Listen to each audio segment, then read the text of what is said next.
வணக்கம். இது தமிழ் நியூஸ் கோனரின் இன்றைய பிரதான செய்திகள். முதலில் தலைப்புச் செய்திகள்.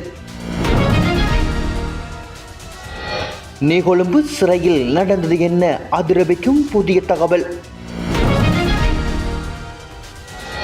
நாட்டை உலுக்கிய கொடூரம். 32 நபர்களால் வன்கொடுமை செய்யப்பட்ட சிறுமி. 4 பேரை அடித்தே கொன்ற மக்கள். சிறுமியின் தற்போதைய நிலை என்ன? நாடாளுமன்றத்தில் சலசலப்பு. ஆடியை கலட்டி காண்பிக்கவா? சபையில் அர்ச்சுனா எம்பியின் அநாகரிக பேச்சு. கோட்டபாயா ரணில் நாமல் ரகசிய சந்திப்பு. வைரலான வீடியோவால் பரபரப்பு. பெண் கான்ஸ்டபிளுக்கு பாலியல் தொல்லை கொடுத்த OSC வெளியான அதிர்ச்சி தகவல். இதுபோன்ற செய்திகளை உடனுக்குடன் அறிந்து கொள்ள எமது தமிழ் நியூஸ் கோனர் சேனலை சப்ஸ்கிரைப் செய்து இணைந்திருங்கள். தொடர்பான விரிவான செய்திகள். நாடாளுமன்ற உறுப்பினர் ராமநாதன் அர்ச்சுனா சபைக்கு அணிந்து வந்திருந்த ஆடை தொடர்பில் வன்னி மாவட்ட பாராளுமன்ற உறுப்பினர் ஜெகதீஸ்வரன் சபையில் ஒழுங்கு பிரச்சனையை எழுப்பிய போது ஆடையை கலட்டி காண்பிக்கவா என அர்ச்சுனா எம்பி அநாகரிகமாக பதிலளித்துள்ளமை விசனத்தை ஏற்படுத்தியுள்ளது. இந்த சம்பவம் நாடாளுமன்றத்தில் நேற்றைய தினம் சலசலப்பை ஏற்படுத்தியது. உறுப்பினர் ஜெகதீஸ்வரன் எழுப்பிய பிரச்சினைக்கு உடனடியாக பதிலளித்த அர்ச்சுனா எம்பி தான் அணிந்து வந்திருக்கும் ஆடையை பாராளுமன்ற மரபுகளுக்கு உட்பட்டதுதான் என்று வாதிட்டார். ஆபாசமாக பேசிய அவர், நான் பாராளுமன்றத்துக்கு பொருத்தமான ஆடையே அணிந்து வந்துள்ளேன். உங்களுக்கு சந்தேகம் இருந்தால் வேண்டுமென்றால் கலட்டி காண்பிக்கவா என்று சவால் விடுத்தார். இதன்போது தலையிட்ட சபாநாயகர் ஆடை குறித்து விவாதம் தேவையில்லை, அது ஒரு பிரச்சனை அல்ல என்று தெரிவித்து அர்ச்சுனா எம்பியை தனது ஒழுங்கு பிரச்சனையை சமர்ப்பிக்க அனுமதித்தார். இலங்கை பாராளுமன்றத்தின் நடைமுறை விதிகளின்படி உறுப்பினர்கள் சபைக்கு வரும்போது கண்ணியமான உடைகளை அணிய வேண்டும் என்பது மரபாகும். இருப்பினும் கண்ணியமான உடை என்பது குறித்து வரைவிலக்கணம் அவ்வப்போது விவாதங்களுக்கு உள்ளாகி வருகின்றமை குறிப்பிடத்தக்கது. நீர்கொழும்பு சிறைச்சாலையில் ஏற்பட்ட பாரிய வன்முறை சம்பவம் இலங்கையை மட்டுமன்றி சர்வதேச ரீதியாகவும் பெரும் பேசுபொருளாக மாறியுள்ளது. சிறை கைதிகளுக்கும் போலீசாருக்கும் இடையில் இடம்பெற்று நடந்த துப்பாக்கி சூடு சம்பவம் சினிமாவை மிஞ்சும் வகையில் உள்ளதாக சுட்டிக்காட்டப்படுகிறது.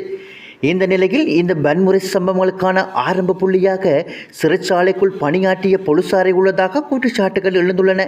கைதிகள் முன்னிலையில் எச்சரிக்கும் வகையில் போலீஸ் அதிகாரிகள் வெளியிட்ட கருத்துக்களே வன்முறை சம்பவங்கள் ஏற்பட காரணமாக அமைந்துள்ளதாக பிரபல ஊடகவியலாளர் கீர்த்தி ரத்நாயக்கா தெரிவித்துள்ளார். சிறைக்குள் போதைப்பொருள் வர்த்தகம் செய்தவர்களான சுரேஷ் மற்றும் புருமினாவின் ஆதரவாளர்கள் 5ஆம் திகதி அதிகாரிகளிடம் காட்டிக் கொடுத்த கைதிகள் மீது தாக்குதல் நடத்தியதால் முதல் கலவரம் ஏற்பட்டது.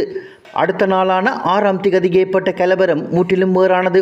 கலவரத்துக்கு பின்னர் அடுத்த நாள் சிறைச்சாலைக்கு வந்த அதிகாரிகள் கைதிகளை மிரட்டியுள்ளனர். நீர் விநியோகத்தை நிறுத்தி 1 மாதத்துக்கு குடும்ப உறுப்பினர்கள் பார்வையிட வர முடியாத வகையில் செய்வதாக அதிகாரிகள் கூறியுள்ளனர்.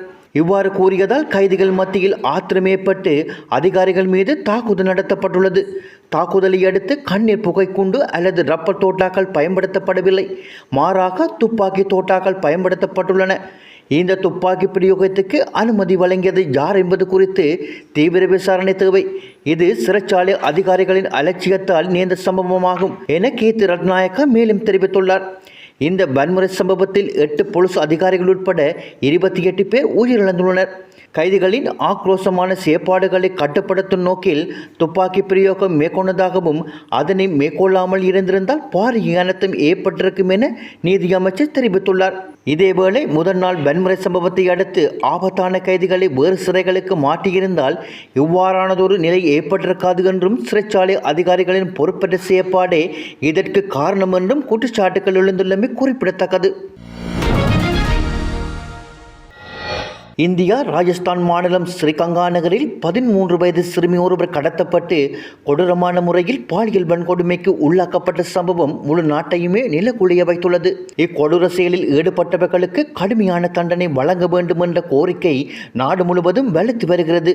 சம்பவம் தொடர்பில் இந்திய ஊடகங்களில் குறிப்பிட்டதாவது, கடந்த ஜூன் 18ஆம் தேதி வீட்டுக்கு செல்வதாக ரீச்சாவில் ஏறிய சிறுமியை ஓட்டுநர் கடத்தி சென்று கோட்டல் ஒன்றில் விட்டுள்ளார்.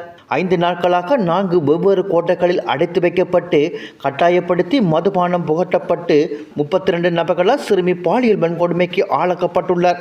சிறுமிக்கு நேர்ந்த இக்கொடூரத்தை கேள்விப்பட்ட பொதுமக்கள் அவர்களில் 4 பேரை அடித்து கொண்டனர்.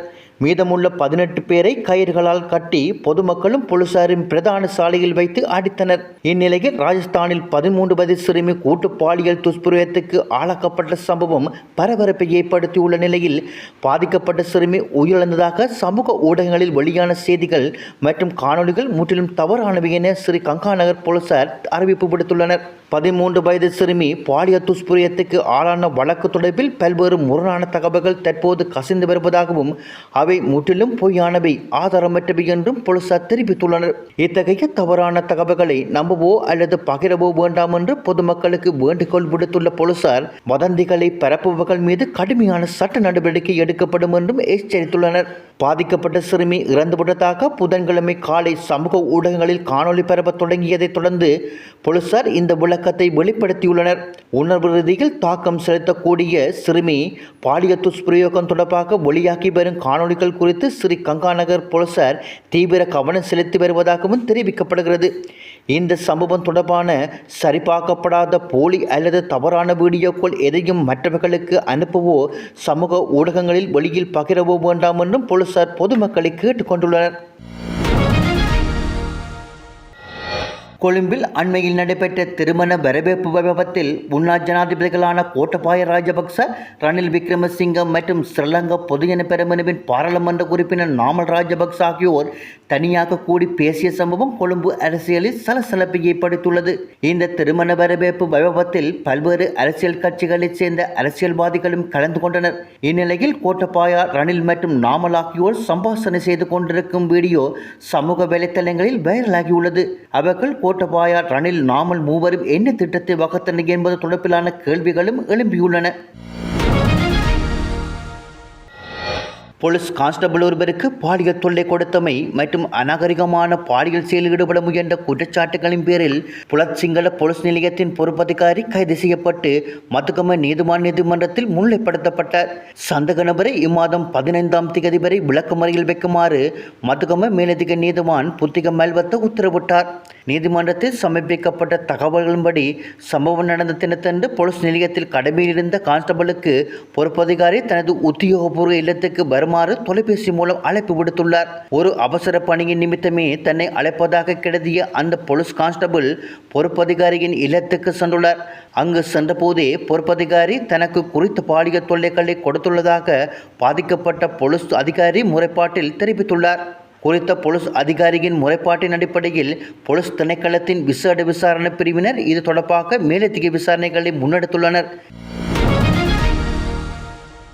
இத்துடன் தமிழ் நியூஸ் கோனரின் செய்திகள் யாவும் நிறைவு பெற்றன.